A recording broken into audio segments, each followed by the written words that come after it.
여러분 반갑습니다. 여행 다녀오신 분들도 있고 또 주중에 또 저하고 이렇게 만나서 교제하신 분들도 있고 이렇게 복된 주일날 우리 가족들이 이렇게 함께 다 모여서 하나님을 예배하게 되어서 참 좋습니다. 우리 옆에 있는 우리 가족들하고 인사 한번 나누고 우리 하나님 말씀 받도록 하겠습니다.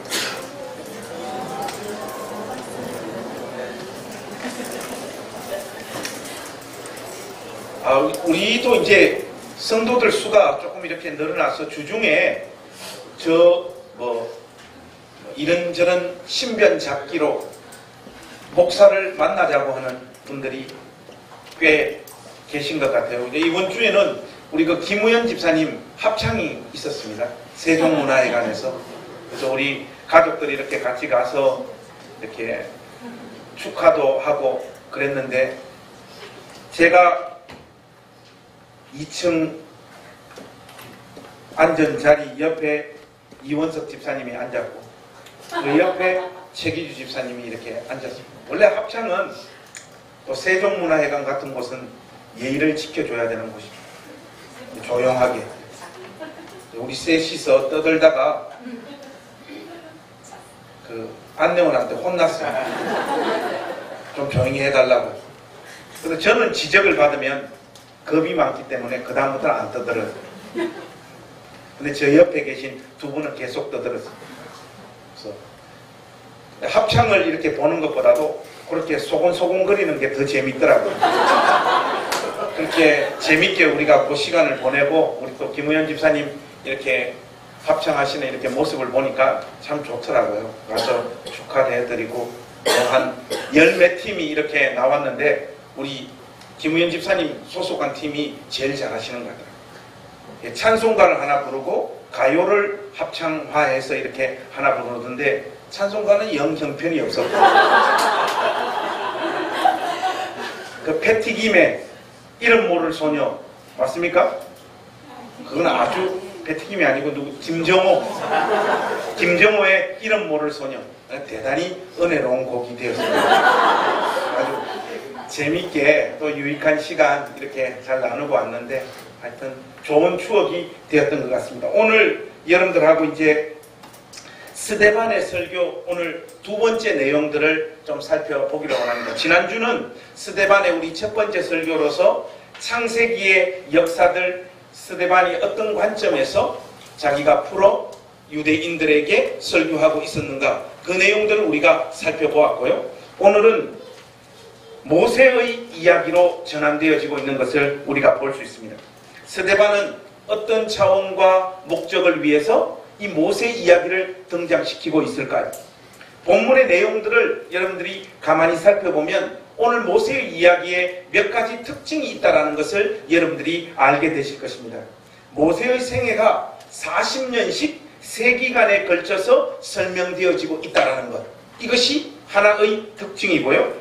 또 하나는 다른 이야기들에 비해서 모세의 이야기를 스데반이 유독 길게 설교를 하고 있다는 것을 여러분들이 알게 되실 것입니다. 아마도 스데반은 모세를 모독했다는 비판을 받았기에 그것에 대한 방어를 상세하게 전개하고 있는 것 아닌가 그렇게 추측합니다. 여하튼 그의 출생부터 시작하고 전반적인 그의 생애 전체를 살펴보면서 스데반이 이 모세의 이야기를 통하여 유대인들에게 그리고 또 오늘 우리들에게 증거하고자 했던 내용들이 무엇인가를 한번 살펴보기를 원합니다. 스데반의 설교를 통해서 우리가 알 수 있는 것은 이스라엘의 역사 중 가장 어둡고 힘든 시기에 모세가 출현하고 있다는 것이에요. 모세의 출생에 대해서 여러분들이 20절 말씀에 보시면 이런 표현이 나와 있습니다. 그때 모세가 낳는데 하나님 보시기에 아름다운지라 이렇게 표현되어지고 있습니다. 그 영어 성경 NIV에는 He was no ordinary child. 그는 보통 아이가 아니었다 이렇게 나옵니다. 제가 어렸을 때 이런 평가를 많이 받았거든요. 눈빛이 다르다. 보통 애가 아닌 것 같다. 이 말은 그가 아름답고 하나님을 기쁘시게 했다라고 하는 내용을 담고 있는 표현입니다.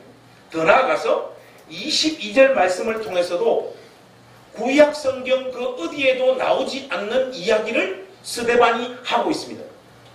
우리가 상식적으로 추론해보면 스데반이 당연히 구약 성경, 특별히 출애굽기에 근거한 이야기들을 해야 되는데 출애굽기에도 구약 성경 그 어디에도 등장하지 않는 이야기를 스데반이 표현하고 있습니다. 그 내용이 특별히 22절이에요. 여러분들 22절 말씀 우리가 소리내어서 한번 같이 읽어보실까요? 시작! 모세가 애굽 사람의 모든 지혜를 배워 그의 말과 하는 일들이 능하더라. 이런 식의 표현들을 사용하는 스데반의 마음에는 자기는 모세를 폄하하거나 깎아내린 사람이 아니라고 하는 강한 항변의 마음이 표출되어 오지고 있는 것이 틀림없습니다. 이 내용과 더불어 20절에서 22절 말씀을 정리해보면 몇 가지 그의 출생과 성장 과정에서 있었던 일들을 우리가 알 수 있습니다. 한번 보십시오. 처음 3개월을 모세가 자기의 친아버지 집에서 자랐다라고 하는 이야기를 해주고 있고요. 그 다음은 바로 딸의 양자로서 애굽 궁전에서 자랐다라고 하는 정보도 스데반이 제공하고 있습니다. 더 나아가서 금방 우리가 22절에서 살펴보았던 애굽 사람의 모든 지혜를 배워 그 말과 하는 일이 능한 존재가 되었다라고 스데반은 이야기를 하고 있습니다. 이런 내용들을 소개하는 스데반의 의도는 분명해 보입니다. 남자아이들의 살인을 통해서 이스라엘 백성들을 완전히 진멸하려고 했던 바로의 의도와 계획이 완전히 실패하고 하나님께서 아브라함에게 약속하셨던 출애굽의 언약의 역사가 한치의 오차도 없이 진행되어지고 있음을 스데반은 명백하게 밝히고 있는 것입니다. 하나님께서 스스로 하신 그 약속은 인간들의 그 어떤 방해 공작에도 불구하고 그 모든 장벽을 꿰뚫고 하나님의 언약은 성취되어지고 완성되어진다라고 하는 것을 스데반은 지금 강력하게 모세의 이야기를 통하여 우리에게 전달해주고 있는 것입니다. 그러면서 자연스럽게 스데반은 모세의 인생 사이클 40년은 출애굽기에서는 등장하지 않는 내용입니다. 오늘 스데반의 설교에서의 아주 중요한 흐름과 특징 중에 하나가 이게 도대체 어디에서 소스를 얻어서 스데반이 이런 이야기를 하고 있는지 모르겠는데 구약 성경에는 나오지 않는 이야기들을 담대하게 하나님 말씀으로 선포하고 있어요. 그 대표적인 것이 아까 말했던 내용과 이 25절 내용입니다. 스데반은 새로운 사실을 언급하고 있어요. 모세는 한마디로 자기 자신을 하나님의 백성을 구원할 도구로 자기 자신을 인식하고 있었다라는 거죠. 이런 생각에 침잠해 있었기 때문에 애굽 사람이 자기 동족을 괴롭히는 모습을 봤을 때 모세는 애굽 사람을 때려 죽였던 것입니다.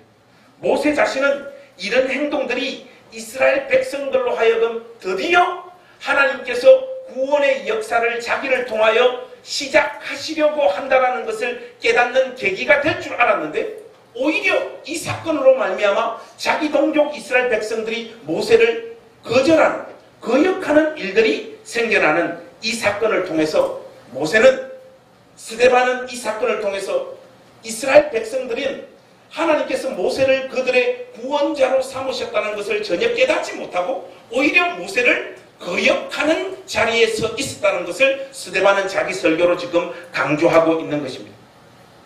27절과 28절 말씀에 그 내용이 분명하게 소개되어지고 있죠. 여러분들 제가 27절과 28절은 한번 읽겠습니다. 그 동물을 해치는 사람이 모세를 밀어뜨려 이르되 누가 너를 관리와 재판장으로 우리 위에 세웠느냐? 내가 어제는 애굽 사람을 죽인과 같이 또 나를 죽이려느냐 하니 자기 백성들에게 배척당한 모세는 싸움과 관련되었던 사람이 던진 말 한마디에 겁을 먹고 미디안 광야로 도망을 가게 됩니다. 내가 어제는 애굽 사람을 죽인과 같이 또 나를 죽이려 하느냐? 이 한마디에 모세는 미디안 광야로 도망가게 되어지는 거죠. 이 사건에 대한 스데반의 관점은 분명합니다. 모세가 미디안 광야로 도망을 가게 된 핵심적인 이유는 이스라엘 백성들이 모세를 배척했기 때문이다. 이 부분을 강조하고 있는 것입니다. 이스라엘 백성들이 모세의 중심과 의도를 전혀 깨닫지 못한 데서 이런 결과가 나타나고 있다. 이것이 모세가 40세 되었을 때 그의 인생의 첫 번째 사이클 안에 담아 스데반이 이야기하고자 하는 메시지였어요. 이제 두 번째 사이클로 넘어가는데 하나님께서는 백성들에게 버림받은 모세를 40년이라고 하는 시간이 지나고 난 다음에 찾아오셔서 그를 이스라엘의 구원자로 삼으십니다. 그 내용이 30절부터 전개되어지고 있습니다. 여러분 30절부터 우리 34절 말씀까지는 우리 한번 교독하면서 같이 이 말씀을 읽었으면 좋겠습니다. 30절에서 34절 40년이 참에 천사가 시내산 광야 가시나무 뜰기 불꽃 가운데서 그에게 보이거늘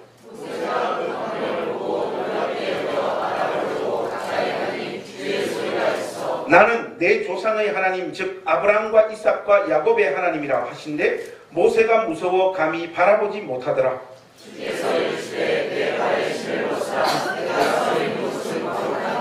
34절 같이 하시겠습니다.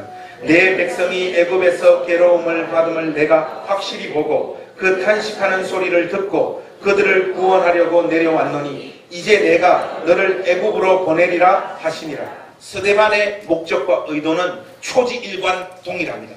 30절에서 34절의 내용은 말 그대로 출애굽기에 기록되어진 역사를 그대로 기술하고 있는 거예요. 그 내용을 그대로 스데반이 전달하고 있는데 35절에 가서는 자기 해석을 스데반이 한 문장 샥 집어넣습니다. 여러분들 35절 한번 보십시오. 그들의 말이 누가 너를 관리와 재판장으로 세웠느냐 하며 거절하던 그 모세를 하나님은 가시나무 뜰기 가운데서 보이던 천사의 손으로 관리와 속량하는 자로 보내셨습니다. 여러분 한글 개역 개정성경 번역은요 35절에서 강조해야 할 부분들을 제대로 부각시키지 못합니다. 오늘 우리가 읽은 이 성경은 35절의 주어는요 하나님입니다. 원문에 보면 목적어는 백성들이 배척한 모세예요. 그런데 직접 목적어인 이 모세가 두 번 등장합니다. 한 번은 문장 맨 앞에 등장하고 다른 한 번은 지시대명사로 주어 앞에 놓여져 있어요. 이런 내용을 정리해서 좀 더 생생하게 이 35절을 제가 여러분들에게 번역해서 올리겠습니다. 하나님께서는 그들이 누가 당신을 지도자와 재판장으로 세웠느냐고 말하고 나서 배척한 이 사람 모세를 바로 이 사람을 가시떨기 가운데서 그에게 나타난 천사의 손을 통하여 지도자와 구속자로 보내셨다. 이것이 좀 더 정확한 번역입니다. 한글 개역 개정 성경으로 그 의미가 충분히 드러나지는 않지만 이런 번역을 통해서 우리는 스데반의 분명한 의도를 캐치할 수 있습니다. 모세는 백성들로부터 배척을 당했던 인물이었다라고 하는 것을 스데반이 자기 설교를 통해서 계속해서 강조하고 있습니다. 더 나아가 그렇게 배척당한 인물인 모세를 온 이스라엘 자기 백성을 구원하기 위한 하나님의 도구와 방편으로 세우셨다라고 하는 것을 스데반이 강조하고 있습니다.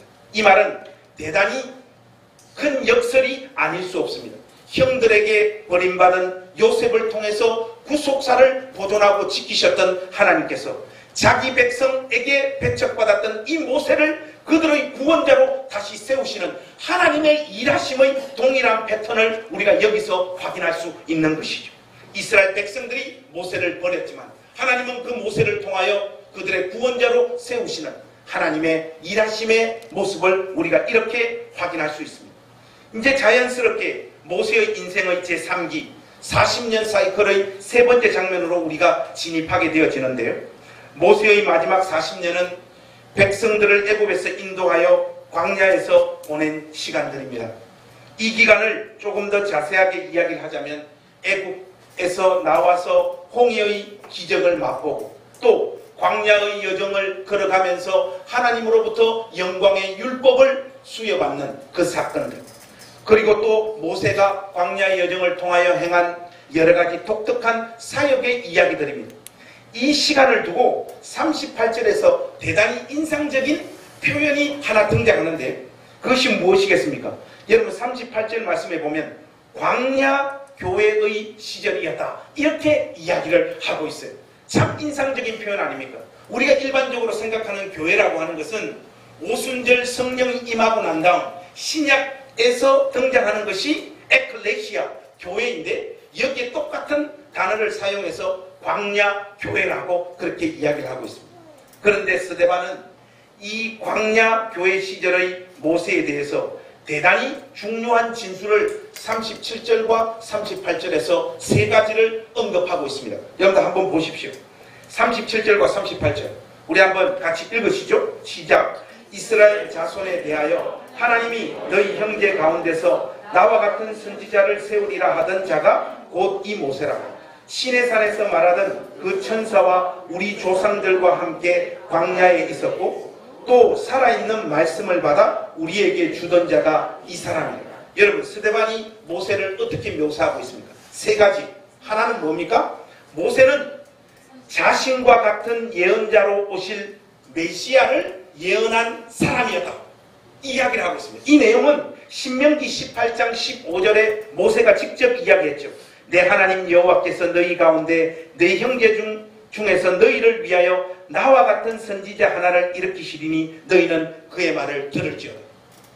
구속의 역사의 정점에 우리 구주 예수 그리스도께서 이 세상 가운데 오실 그 말을 예언한 인물이었다라고 스데반은 모세를 강조하고 있는 겁니다. 그리고 또 두 번째는요.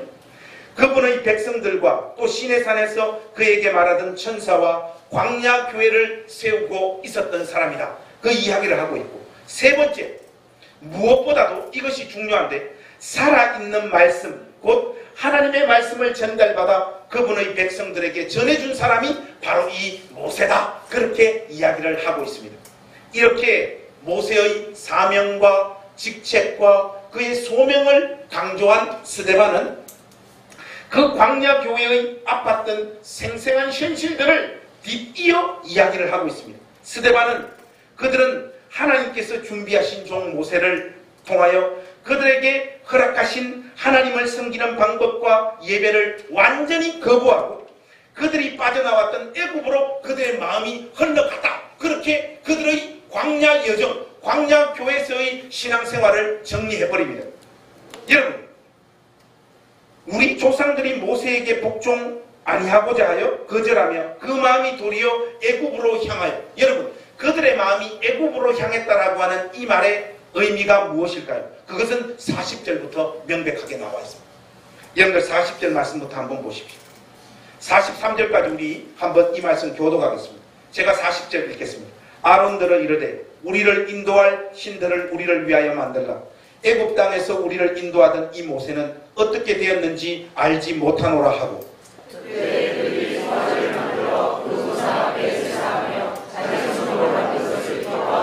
하나님이 외면하사 그들을 그 하늘의 군대 섬기는 일에 버려두셨으니 이는 선지자의 책에 기록된 바 이스라엘의 집이여 너희가 광야에서 40년간 희생과 제물을 내게 드린 일이 있었느냐.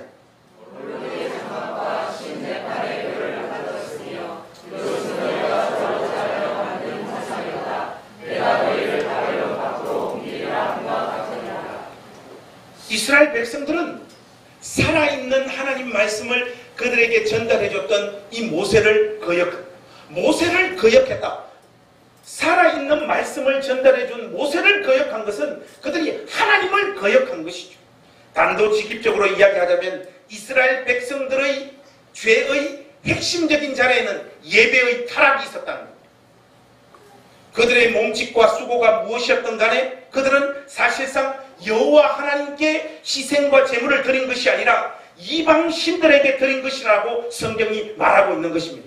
이것이 재미있는 것이 그들은 분명히 이방 신에게 예배를 드리면서 그 이방 신을 여호와로 호칭하고 여호와께 예배를 드린다라고 하는 인식을 가지고 있었다는 것이에요.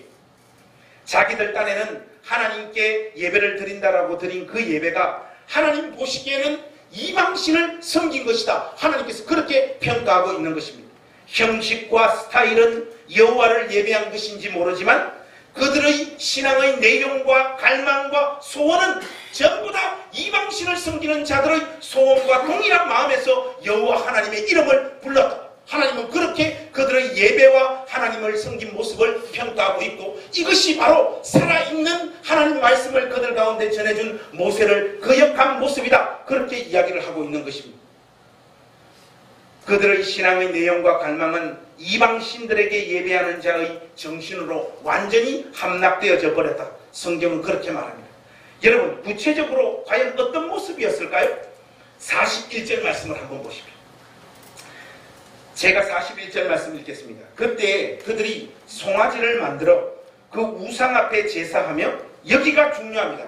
자기 손으로 만든 것을 기뻐하더니, 자기 손으로 만든 것을 기뻐하더니 그렇게 말하고 있어요. 여기서 우리가 출애굽기로 한번 잠깐 넘어가 보겠습니다. 여러분, 32장 8절 말씀 한번 보십시다. 출애굽기 32장 8절 말씀에 보면 조금 다른 내용들을 부연하고 있는 것을 우리가 확인할 수 있습니다. 32장 8절, 우리 한번 이 말씀 소리내어서 같이 한번 읽겠습니다. 시작. 그들이 내가 그들에게 명령한 것을 속히 떠나 자기를 위하여 송아지를 구워 만들고 그것을 예배하며 그것에게 제물을 드리며 말하기를, 이스라엘아, 이는 너희를 애굽 땅에서 인도하여 낸 너희 신이라 하였도다. 조금 전에 우리가 사도행전에서 살펴본 말씀에는 자기 손으로 만든 것이라고 했고, 출애굽기 있는 32장 8절 말씀에는 자기를 위해서 만들었다, 그렇게 이야기를 하고 있습니다. 한마디로 이스라엘 백성들이 만든 하나님은 자기 자신들을 위해서 자기 스스로 만든 신이었다, 이렇게 규정할 수 있겠습니다. 설교를 마무리하려고 하는 이 시점에서 우리는 아주 중요한 표현을 오늘 7장 말씀에서 두 가지를 찾아내야 됩니다. 그것이 뭔가 하면요, 7장 35절과 38절로 우리가 빨리 넘어가 보겠습니다. 여러분, 35절과 38절 말씀, 7장 출애굽기 7장 35절과 38절에 보면 모세를 지칭하는 아주 중요한 표현 두 가지가 있습니다. 여러분들 이걸 읽어낼 때 이 두 가지 표현을 다 찾아내시는 분에게는 제가 오늘 여기 책을 가지고 왔죠. 우리 교회는 공짜로 주는 법이 없습니다. 출애굽기 아니고 사도행전 7장 35절 38. 사도행전 7장 35절 38절. 자, 35절 한번 우리 같이 읽겠습니다. 시작. 그들의 말이 누가 너를 관리와 재판장으로 세웠느냐 하며 거절하던 그 모세를 하나님은 가시나무 뜰기 가운데서 보이던 천사의 손으로 관리와 속량하는 자로 보내셨으니. 여러분, 저의 마음이 지금 어떤 단어에 꽂혀 있을까요? 천사의 손으로, 그게 속량하는 자로 보내셨습니다. 여러분, 리트 로테스, 이 단어는요, 누군가를 구원하되 반드시 자기 희생을 통하여 그것을 근거로 해서 그 일을 이루는 자라는 뜻입니다. 하나님께서 모세를 그들의 속량자로 부르고 계신 거예요. 그리고 여러분 38절 말씀 또 한번 보십시오. 38절 말씀에 보시면요, 자, 38절 한번 다시 같이 읽겠습니다. 시작. 시내산에서 말하던 그 천사와 우리 조상들과 함께 광야 교회에 있었고 또 살아있는 말씀을 받아 우리에게 주던 이 사람이라. 여러분, 여기에서 제 마음이 꽂혀있는 표현은 뭘까요? 그것은 오늘 설교 내내 강조했던 살아있는 말씀을 받아 우리에게 주던 자, 이겁니다. 저는 이 표현이 언제 이렇게 바뀌었는지 모르겠어요. 저도 모르게 개역 개정 성경보다는 개역 성경의 표현을 어렸을 때부터 많이 읽어서 그런지 그 표현에 더 익숙해 있는데, 살아있는 말씀을 받아, 이 부분을 옛날 우리가 봤던 그 개역 성경에는 생명의 도라고 번역되어져 있습니다. 스데반의 설교의 요지는 분명합니다.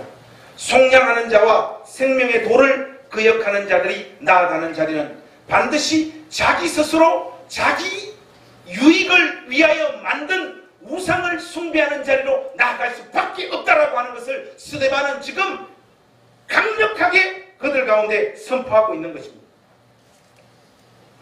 그것이 너희들이 자랑하는 믿음의 선조들이 보여주었던 명백한 모습이 아니었느냐.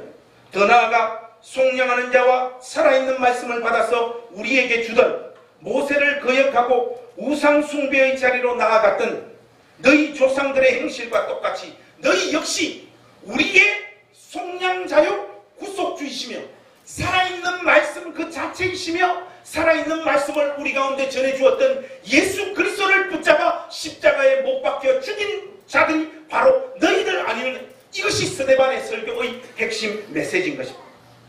너희들의 찬란한 종교적 전통, 믿음의 조상을 자랑하는 열심, 율법과 할례의 의식을 전수받은 자로서의 자기 정체성, 하나님이 늘 우리와 함께 하신다라고 생각하는 것의 핵심적인 상징이었던 성전을 소유한 것, 알고 보면 그것들은 전부 다 너희 스스로 너희의 즐거움을 위해서, 너희 자신들의 유익을 위해서 만든 너희들의 우상이 되어 있지 않느냐. 이것이 스데반이 지금 하나님 말씀을 전하는 핵심 메시지였습니다. 왜 인간들이 하나님께서 명백하게 우상 숭배라고 말씀하신 이런 종교놀이에 빠져드는지 아십니까? 자신의 오감이나 감각으로 하나님을 확인하고 싶은 거예요.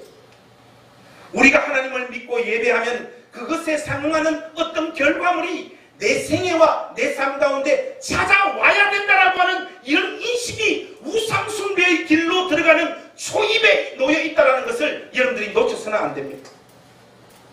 그런데 그것이 실제화되어지지 않을 때 어떤 액션을 인간들은 가합니까? 하나님이 도와주신 것 말고 자기 힘으로 어떤 결과물을 만들어버려요.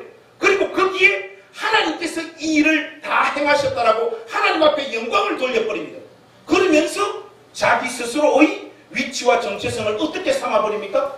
이렇게 우리는 하나님을 제대로 믿어 하나님의 은혜와 능력을 맛보는 주의 백성들이라고 하는 나팔과 선전을 하게 되어지는 것이 41절에서 42절에 등장하는 모든 우상들, 이스라엘 백성들이 광야교회를 통과하면서 섬겼던 모든 우상들은 거의가 다 감각적이고 자극적인 종교의식을 요구했던 종교들입니다. 이 재미나요. 뭔가 믿는 느낌을 주는 우상들이었다는 것입니다. 이들의 인식에는 하나님께 예배를 드리고 또 하나님을 섬겼는데 뭔가 확실한 느낌이 없으면, 필이 없으면 안 된다는 겁니다. 필이 와야 된다는 거예요. 출애굽기 32장에서도 금송아지 여호와를 만들어 놓고 그들이 한 행위를 어떻게 묘사하고 있는가 하면 먹고 마시고 일어나서 뛰어 놀았더라, 이렇게 나옵니다. 언젠가도 여러분들에게 한번 소개했던 기억이 있는데 영어 성경 GMB에 보니까 이렇게 나와요. 우리 교회는 영어를 다 잘하니까 영어로 하겠습니다. Turn into an orgy of drinking and sex. 술과 섹스 파티로 빠져들었더라는 거예요. 종교 안에 이런 현상이 나타나는 것이 우연이 아닙니다. 제가 요새 D.A. 칼슨의 바울의 기도라고 하는 책을 읽고 있는데요. 그 책에 이런 내용이 있더라고요. 켄터키주에 영적인 대부흥이 일어났대요. 근데 대부흥이 일어나고 어떤 현상이 동시에 나타나는가 하면 성적인 문란이 급속도로 증가해버렸다는 거예요. 예배와 기도와 같은 종교의식에 함께 동참하다 보면요, 친밀감이 굉장히 상승되어지기 시작합니다. 서로를 신뢰하게 되고요, 의지하게 되고요, 그러다가 애적 행각까지 펼쳐 보이게 되어 있습니다. 그러면서 D.A. 칼슨이 충족시켜 주실 하나님을 자기 스스로 만들어 놓고 있는 것입니다. 우상이라고 하니까 여러분 거부감이 생깁니까? 우상이란 다른 것이 아닙니다. 모든 것이 똑같아요. 그 안을 채우고 있는 내용만 다른 겁니다. 여러분, 오늘날의 우상 숭배하는 자들은요, 삼위일체를 믿습니다. 십자가를 믿고요, 천국을 믿고 지옥을 믿고 그리스도의 의의 정각 교리도 그들은 믿고 있어요. 다 믿습니다. 다 믿어요. 그러나 그 내용을 동원하고 있는 이유는 철저하게 자기중심적입니다. 그렇게 열심히 하나님을 섬기고 하나님 요구하는 거 다 할 테니 하나님을 믿고 그분을 예배한 결과물을 내 삶과 인생에 쏟아 부어달라. 이것이 우리 시대의 우상 숭배의 핵심적인 모습입니다. 나타나시되 내가 원하는 것을 내가 원하는 때에 내가 원하는 방식으로 은혜를 베풀어 달라. 이것이 우리 시대의 신자들이 섬기고 있는 우상입니다.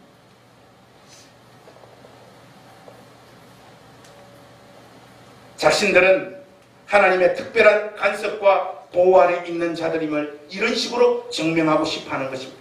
이것이 바로 스데반과 예수님을 죽인 유대 종교 집단들의 행태였다는 사실을 여러분 기억하십시오. 사단 마귀의 공작 중 가장 무시무시한 것이 무엇인지 아십니까? 교회를 존속시켜고 교회를 부흥시켜줍니다. 그러나 이 강단에서 우리의 구속주이시며 속량자이시고 생명의 도를 우리 가운데 전해주신 우리 주 예수 그리스도를 철저하게 눈에 띄지 않는 자리로 설교자를 제껴놓는 거예요.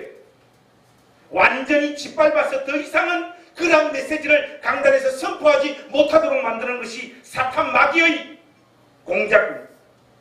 속량자와 생명의 도를 전하는 설교자가 더 이상 이 강단에서 나타나지 않도록 조치를 취하는 것이에요.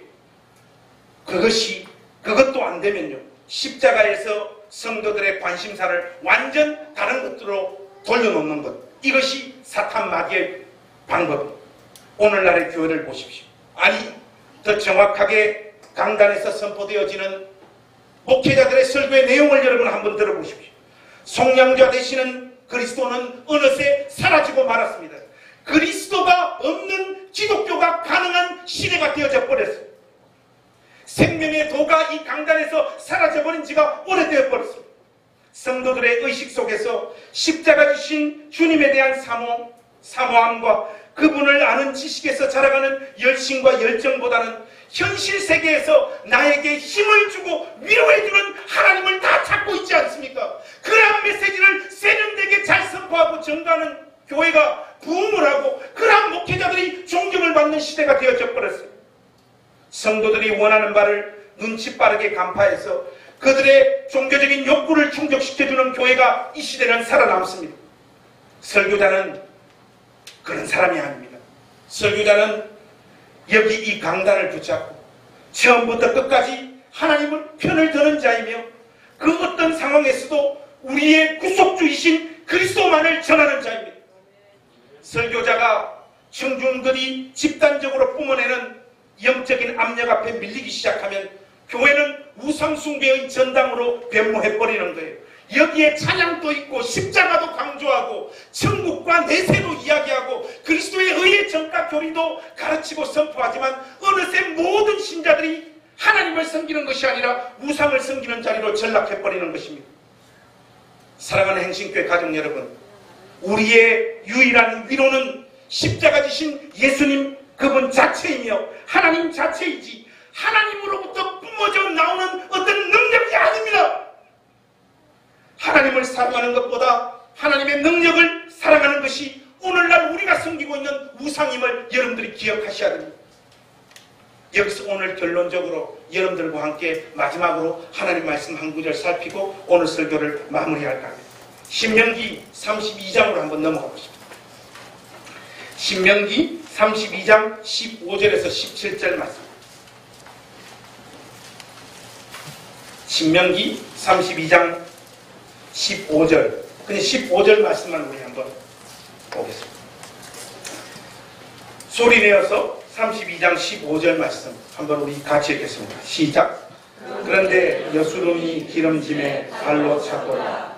내가 살찌고 비대하고 자기를 지으신 하나님을 버리고 자기를 구원하신 반석을 없인 여기. 사랑하는 행신교회 가족 여러분, 저와 여러분들은요, 기름지고 살찌고 비대하고 윤택해지면요, 계속해서 그 삶을 유지시키고 싶은 거예요. 당연히 그 삶을 지탱해주고 유지시켜주는 존재가 하나님이 되어야 된다라고 어느새 우리가 생각해버리기 시작하는 거죠. 자기 존재와 삶을 위해 하나님을 동원하려고 하는 것이 우상숭배입니다. 하나님이 우리를 위해 존재하는 분이 아니고 우리가 그분의 영광을 위하여 존재하는 피조물임을 잊지 마십시오. 이것을 잊어버리기 시작할 때 우리는 하나님을 버려버립니다. 하나님의 사랑을 여러분의 실제적인 삶의 현장에 나타나는 하나님의 능력을 통하여 확인하려고 하지 마시고 이미 십자가에 매달려 죽으신 그 역사적인 사건, 우리가 때려 죽어도 부인할 수 없는 그 십자가 사건을 통하여 다시 한번 이 복된 주일날 여러분 심령에 확인하시고 그 은혜와 그 사랑을 받은 자로 여러분 삶의 그 어떤 여건과 상황 앞에서 아무리 고통스러운 삶의 자리로 여러분들이 내몰릴지라도 줄기차게 예수님을 더 깊이 사랑하고 이 예수님을 붙잡고 의지하는 복된 인생들이 되어주시기를 우리 주님의 이름으로 축복합니다.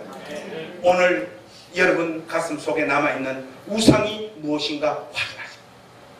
예수를 믿어 여러분들이 여러분 인생을 통하여 무엇을 자꾸 보상과 신앙의 결과물로 확인하려고 하는지 끊임없이 여러분 마음 가운데서 우글거리고 있는 우상숭배의 요소가 무엇인지 확인하시고 그것을 부수시고 다시 한번 이 복된 주일날 여러분들을 위하여 십자가를 지신 우리 주 예수 그리스도 우리의 속량자이시며 우리의 살아있는 하나님 말씀 자체이신 이분을 더 높이고 더 사랑하고 더 깊이 알아가고 이분 한 분으로 우리의 인생은 성공했노라 고백할 수 있는 우리 행신교회 온 본속들이 될 수 있기를 우리 구주 예수 그리스도의 이름으로 축복합니다. 기도하겠습니다. 하나님, 우리가 우리 인생을 통하여 하나님을 섬긴다고 이야기하지만 이 하나님이 어쩌면 우리가 만들어 놓은 우상이 되어버리고 있지 않는지 두렵고 떨리는 마음으로 우리 마음을 확인합니다. 하나님, 우리 안에 우상숭배적인 요소들을 깨부숴 주시고 다시 한번 십자가에서 피를 철철 흘리신 우리를 용납하시고 용서하시고 아무 조건 없이 우리를 사랑해 주신 이 예수님을 더 깊이 사랑하기로 마음먹는 우리 행신교회 온 가족들 될 수 있도록 은혜를 베풀어 주시옵소서. 우리 구주 예수 그리스도의 이름으로 기도하옵나이다. 아멘.